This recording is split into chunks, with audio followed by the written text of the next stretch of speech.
E mesmo que tivesse Braille e outros cursos, né, que tecnicamente o habilitassem. Só eram considerados aqueles que tivessem complementação à educação especial. Normal superior ou pedagogia com complementação.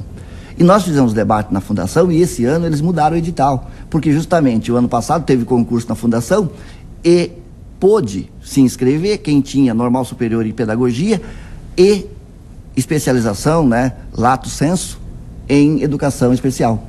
E aí eu fiz a pergunta, se eles podem fazer o concurso e são habilitados para estarem trabalhando com a educação especial, o temporário que tem também, lógico, a especialização, também pode ser habilitado. Quer dizer, e aí eles ampliaram. Não foi só especialização, foi qualquer curso, independente da carga horária, dependendo se ele vai trabalhar com deficiência visual, auditiva, não interessa. Quem vai dizer se ele tem ou não a formação continuada, se ele tem capacidade técnica, é o curso que ele vai fazer nessa linha. Tem que ter graduação, né? Mas tem que ser especializado para isso. E precisamos valorizar nesse sentido, Igor, né? Porque hoje a gente percebe que os professores, quanto mais nós trabalhamos, mais se evidencia a desvalorização. Por outros fatores, né? Que a gente conhece, como relação à gestão, inclusive. Eu preciso chamar um intervalo comercial para daqui a pouco eu queria propor o seguinte debate.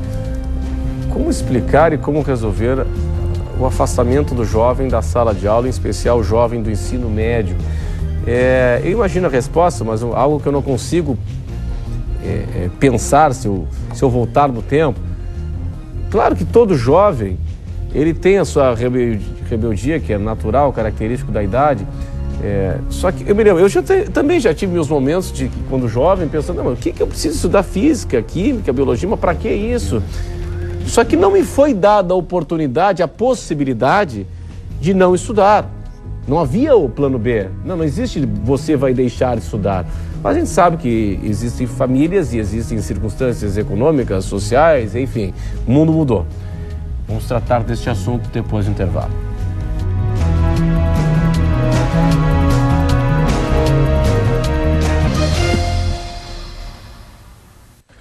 Este é o Conversas Cruzadas aqui na TV Com. Aproveitamos o dia que homenageia o professor, amanhã, para antecipar o debate, né, sobre essa função. Tem uma relevância social extraordinária na sociedade brasileira, em qualquer sociedade que quer chegar em algum lugar. Eu sei que aqui no estado nós temos a seguinte estatística, não sei se é a média nacional, mas basicamente metade daqueles, essa é uma informação mais da Grande Florianópolis, metade daqueles que deveriam estar na sala de aula, no ensino médio, estão fora da sala de aula. Esse é um dado de Florianópolis. Eu não sei como é que está na média nacional, mas imagino que não deve ser muito diferente. Esse jovem está fora da sala de aula por quê? Vamos pensar, até nós conversávamos no intervalo, né? Vamos pensar convido vocês a pensarem sob a ótica da minha área, né? Então, vamos pensar, ele está fora da sala de aula porque, volto a dizer, porque nós vivemos uma sociedade em que, entre um telefone celular, né, e um livro, a própria família, por questão de status, proporciona o telefone celular. Entre um tênis e um livro, vai o tênis, né? Então, a questão das prioridades da nossa sociedade do desmanche. Deixa eu interromper claro. Aqui, uma provocação. Mas será que sempre não foi assim, só que só mudava o objeto? Será que a nossa sociedade de consumo também não tomou uma proporção muito maior do que... Você é mais novo que eu? Sim, do que aquela época que nós não tínhamos o plano B? Estudava e trazia a nota? Mas eu falei isso, o plano B não havia possibilidade de você não estudar. Não havia. Não, mas olha, só que naquela época a oferta era muito menor e a educação era muito mais excludente. Isso. Você tinha pouquíssima, muito mais. Era para a elite. Para a elite, a classe média alta, enfim. Então, para estes, não havia plano B, quer dizer, tinha que estudar, ou, se estivesse uma condição econômica muito boa, nem precisava estudar, porque já os recursos inércia, da família, etc., imaginava-se que seriam imperecíveis, né? Mas, no caso, poucos tinham acesso à educação. diferente de hoje. Vamos dizer, o ensino fundamental, que é fundamental, falava há pouco, passou de 4 para 8 para 9 anos, e até 30 anos atrás era um percentual pequeno, né? Está falando do ensino médio, mas o percentual de ensino fundamental atendido era em torno de 70%, 80%, e olha lá, e não era o de 9 anos, não era o de 8 anos, era o de 4 anos. Então, ó, houve uma ampliação de oferta, e aí, na medida que ampliou para todos, também aí a influência da situação econômica e social. Né? Então, se a pessoa não tem uma condição de se manter numa escola, como, né? E havendo às vezes a pressão da própria família para um trabalho precoce, a tendência é essa. Então nós precisamos de duas coisas, né? Primeiro, que vai se tornar obrigatório, quer dizer, nós não podemos mais ter, é como no ensino fundamental, todos terão que estar lá.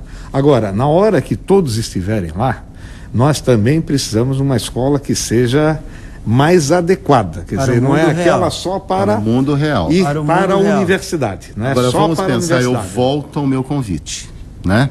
Então vamos pensar, porque a escola também teve essa questão de ampliar o oferecimento, ela não é excludente como a outra era, no ingresso. Sim. Ela é excludente depois. Sim. Né? Então essa questão de vamos democratizar tudo bem, democratizou o ingresso só.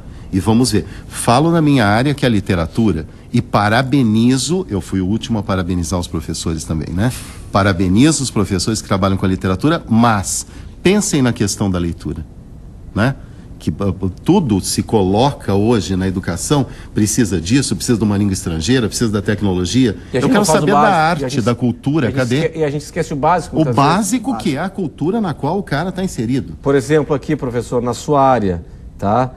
PISA, desempenho do Brasil piora em leitura e impacto em ciências. Esse PISA, essas provas, eu não estou nem aí com elas, vou te falar o português claro. Sabe por quê? Não. Pelo seguinte, isso aí não vai melhorar nunca e vai piorar cada vez mais. Porque o que a escola tem feito durante todo o tempo, e esse tipo de avaliação externa não leva em consideração dados culturais, que é o que eu vou te falar agora.